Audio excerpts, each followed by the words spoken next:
सुमारे 1.5 महिन्याआधी ज्या दिवशी भारताचे पंतप्रधान नरेंद्र मोदी रशियामध्ये पोहोचले होते त्या दिवशी रशिया आणि युक्रेनमध्ये मुलांच्या एका इस्पितळावर हल्ला झाला होता. त्यामध्ये अनेक मुलांचा मृत्यू झाला होता. अमेरिकेपासून युरोपपर्यंत त्यावेळी मोदी रशिया दौऱ्याबद्दल निराशा जाहीर करण्यात आले गेले होते.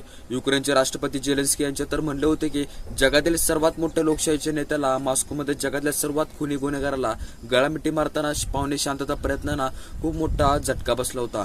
1.5 महिन्यानंतर नरेंद्र मोदी युक्रेनची चौकशी करण्यासाठी 2022 मध्ये युक्रेनला हल्ला फेब्रुवारीमध्ये केला होता.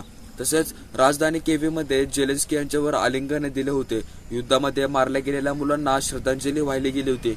युक्रेनच्या रशियाच्या कुर्स्क प्रांतावर मोठा हल्ला करून तो ताब्यात घेतला होता. मोदी युक्रेनच्या दौऱ्यावर गेला असून एका भयावह युद्ध चालू करण्यात आले गेले होते. मोदी युक्रेनच्या दौऱ्यावर असताना असा प्रश्न यावेळी जगभरामध्ये विचारला जात होता, दोन्ही देशांमध्ये शांतता करार व्हावा यासाठी मोदी सक्रिय झाले आहेत का काय, असा प्रश्नाचा योग्य ते उत्तर शोधणे दूरकरण कठीण होते. परंतु जसा नाकारता येणार तसा युक्रेनला पोहोचण्याच्या आधी पोलंडमध्ये स्पष्ट शब्द सांगितले होते की कुठल्याही प्रश्नावर लढाईच्या मैदानावर सोडवला जाऊ शकत नाही. ही गोष्ट यापूर्वी पुतिन यांनी त्यांनी सांगितले गेले होते. जर्मन एडिटोरियल बोर्ड तसेच यावेळी कुलव्या चालू वर्षाच्या मार्च महिन्याच्या भारतामध्ये आले गेले होते. तसेच हे सर्व अशा गोष्टी घडत असताना या विषयावर भारताने आपली भूमिका स्पष्ट ठेवण्यात आले गेले होते. रशिया आपला जुना आणि भरवशाचा मित्र असल्यामुळे युक्रेनला रशियाला केलेल्या एका हल्ल्याच्या भारताने कधीच निंदा केली नव्हती. त्याचप्रमाणे संयुक्त राष्ट्राबरोबर याने प्रस्ताव समर्थनाने सुद्धा केले गेले होते. पूर्ण मानवतेच्या भूमिकेमध्ये युक्रेनला मदत करणारा भारत मागे राहिला होता. 135 टनाहून अधिक सामान युक्रेनला पाठवण्यात आले गेले होते. औषधे, कांबळे, तंबू तसेच वैद्यकीय उपकरणे, जनरेटर्स अशा गोष्टींचा समावेश करण्यात आला गेला होता. या प्रश्नाचा उपाय होऊ शकत भारताने प्रत्येक व्यासपीठावर स्पष्ट केले होते. त्यातच चीन, ब्राझील नेत्यांच्या बाजूचे शांतता प्रस्ताव केले होते.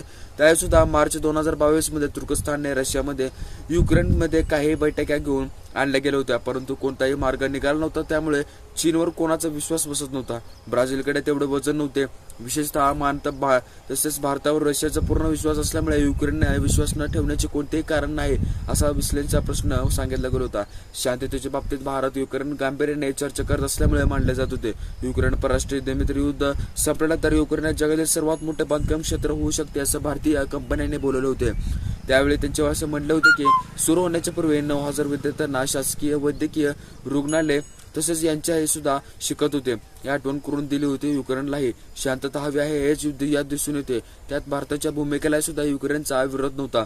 कुर्स्कच्या एका क्रूरने कब्जा केल्यानंतर आता शांतता करायची कोणतीही शक्यता नाही.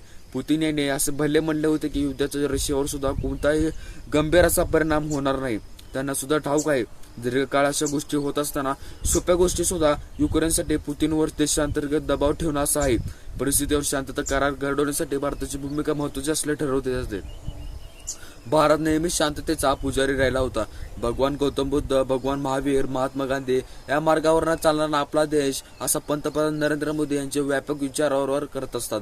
शांततेच्या दृष्टीने भूमिका महत्व नक्कीच पार पाडते, परंतु जगाच्या नेतृत्वाच्या ठिकाणी घेऊन बसलेला देश शांतता प्रस्थापित व्हावी अशी इच्छा होती. असं बाळगतात तर काय, जर शांततेची इच्छा बाळगू लागले तर असं होणारी गोष्ट खूप अवघड असते.